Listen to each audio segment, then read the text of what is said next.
Hello mga kabibig! Welcome back sa ating bagong YouTube channel. Ito ang pinakamaingay ng YouTuber sa lahat ng YouTube. Ako si Kabibig, maglebak-lebak na to with evidence. Ako po, hindi na makapagpigil si Kapitan Dado mga kabibig. Sumabog na sa galit. Parang, nako, ewan ko kung saan ito papupunta, itong galit or itong gustong isigaw ni Kapitan Dado na, "Uy, magising na tayo. Sino pa ba? Kami pa ba? Kami na ang palagi ang magbibigay sa inyo ng impormasyon. Nakalatag na lahat ng impormasyon, niwasak na, niyuraka na ating pagkatao. Hanggang kailan kami tatayo para sa inyo?" Yan ang gustong ipaabot ni Kapitan Dado na niyurakan ng pagkatao natin, sinabihan na si VP Sara ng national threat, tapos korupsyon sa Kongreso, questionabling bicameral report, ang tao parang wala pa ring emek, 'di ba?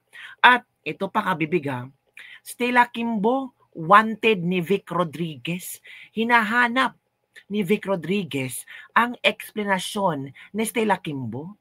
'Di ba? Naging trending si Stella Kimbo kasi siya ang pumalit kay Zaldico.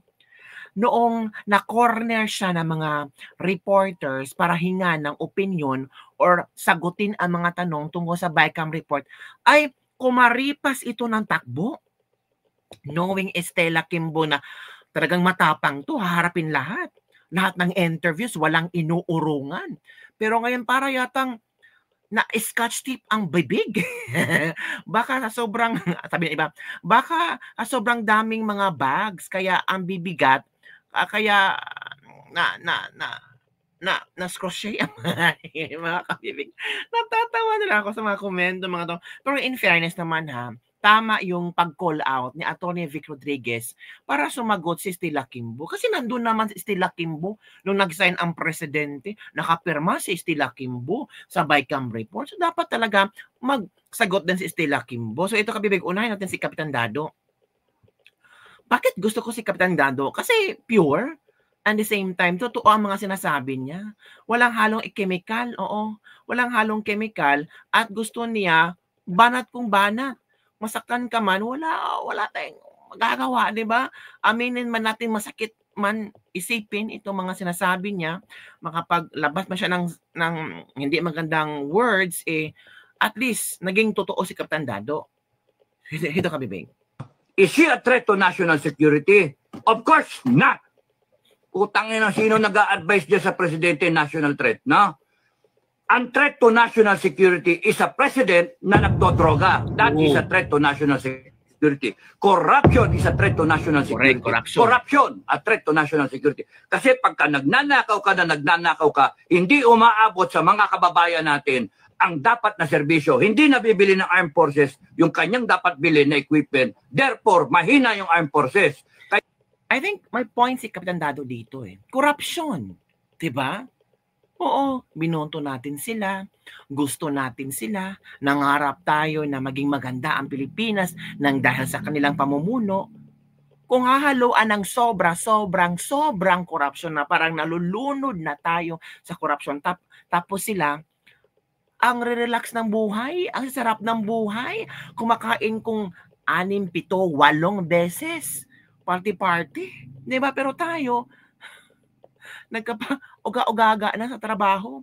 May point si Kapitan Dado, mga kabibig.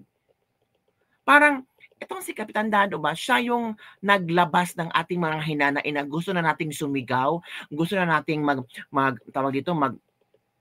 curse sa kanila, yung lahat ng masasamang words ang ibabato natin sa mga politikong ang gigil na nga ako pero at least may Kapitan Dado tayo na siya yung bumubuka ang bibig na nilalabas lahat ng hinanakit ng puso natin. Kaya threat to national security. Hindi nagagawa ng gobyerno yung dapat niyang gawin in terms of services, in terms of delivery ng mga dapat basic needs.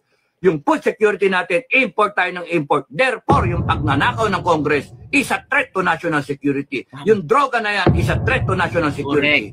Mahinayo pa kayo? Congress is a threat to national security. Yung ginagawa niyan, nandiyan yung NPA. That is a threat to national security. Bopol, kayong lahat. Ina ninyo. Tapos, Nako, kung ano kaya ang reaction ni ano ba ni sino ba yung sasabi ng bobo, si Gadon? Oh. May angas kaya si Gadon laban kay Kapitan Dado, which ano sa palagay Kabibig? Kung tagbo ba si Gadon at si Kapitan Dado, sino kaya matatalo nilang dalawa, no? pipili nyo, Inday is a threat to national security. Oh, No! Inday is a threat to your political ambition. correct.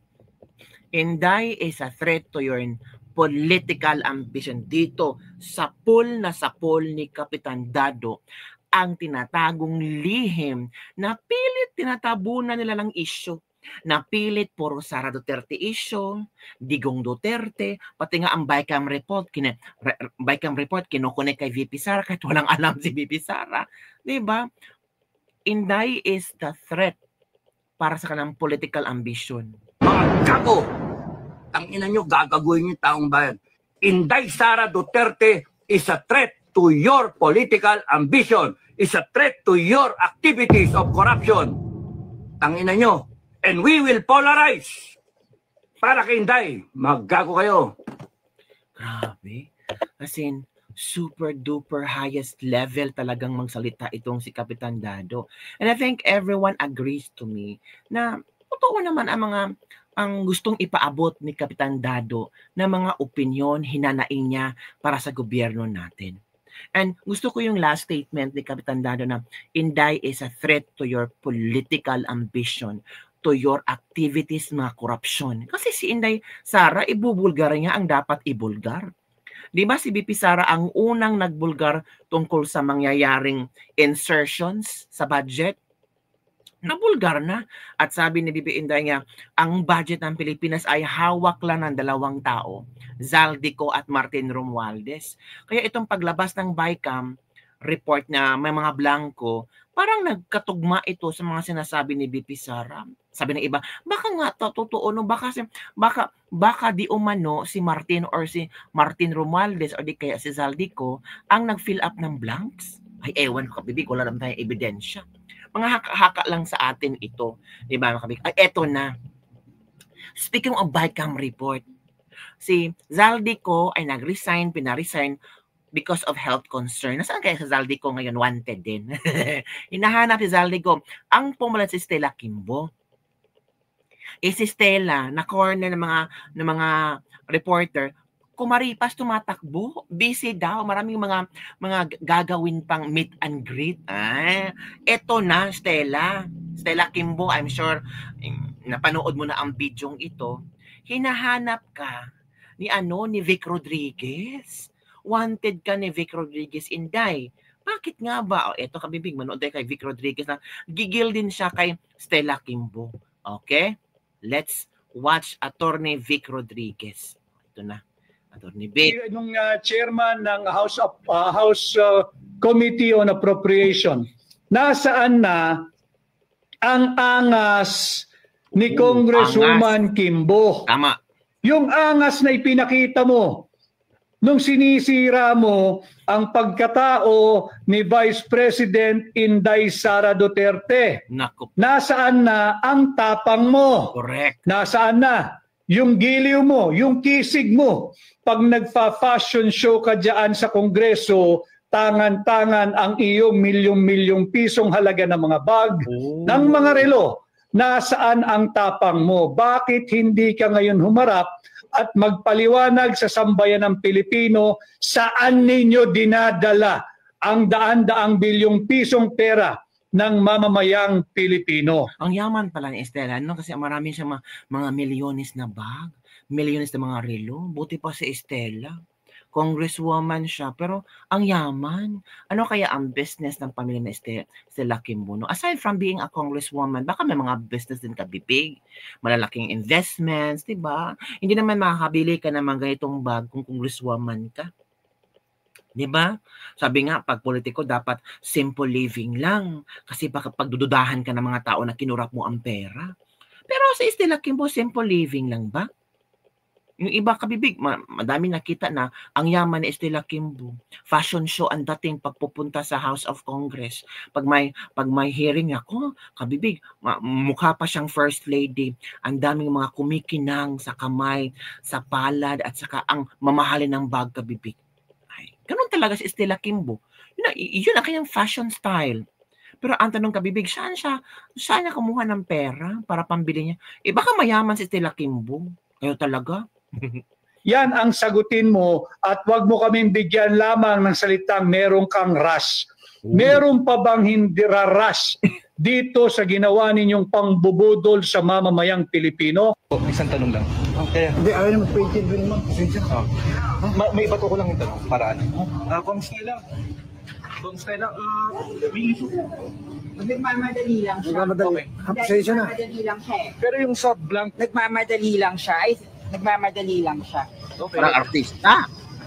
May Sa Monday na lang ha. Monday? Babalik siya eh. Okay. An explanation lang po doon sa Wow, traffic. artista van. Nagmamadali lang siya Sorry. for the next Maganda event. Yeah, we're waiting yesterday, ma'am. Ma'am, tayo na-explain daw po yung an explanation lang po sa traffic lang po. Sensya na. So you said yesterday kasi po, after the hearing, Nagmamadali na siya eh. Oo. Ang yaman ni Madam Artista van. Nako. So yun kabibig. Yun ang tinanong ni Vic Rodriguez kung bakit hindi nag-react si Stella Kimbo kahit konti lang. Hindi pa kasi ready ang script, sabi ni Maria Lorisa Villanil. These are pirates of the government to keep the poor poorer. Ang hirap magbasa, oy. Ito pa. Hindi na sila makahagilap ngayon. Pagdating ng panahon, din managot sila sa pinagagawa nila sa VP Sara. Kasi sobrang mapahiya ang ginagawa nila. Kasi umaasa lang si VP Sara sa karma, bawat isa kanila. Yang Kimbo na yan, ang humarang kay Congressman Marcolita para hindi makasada sa Marcolita noong hearing nila ng tuwad ko. Ang gaba di magsaba, darating din yan. So yan kabibig, ang mga latest trending news na ating pinag-uusapan ngayon. Una kay Kapitan Dado na sumabog na sa galit. Hindi kabibig, si Kapitan Dado talaga, palagi talaga yung galit. Galit si Kapitan Dado kasi nakikita niya ang sitwasyon ng Pilipinas. Sino bang hindi galit sa sitwasyon ng Pilipinas? Oo, mangmang ka. Kung hindi ka galit, kung okay lang sa'yo na yurak-yurakan ka na yung pagkatao mo, yung pagka-Pilipino mo, kung okay lang sa'yo, parang hindi ka makagalit. Ano ba? May brain cells ka para mag-isip-isip. Diba? Oo. Ilang oras kang trabaho, bumabayad ka ng tax, tapos gamitin lang ang pera mo para sa kanilang loho ng buhay. Sila Kimbo, wanted ni Vic Rodriguez. Oh, of course naman, kailangan magsalita sila. Kailangan magbigay sila ng official statement hinggil sa bicameral report. Kasi marami ng politiko ang nagsasalita na may blanco talaga. Hayaan na lang ang netizen mag-isip kung ano ang rason nila.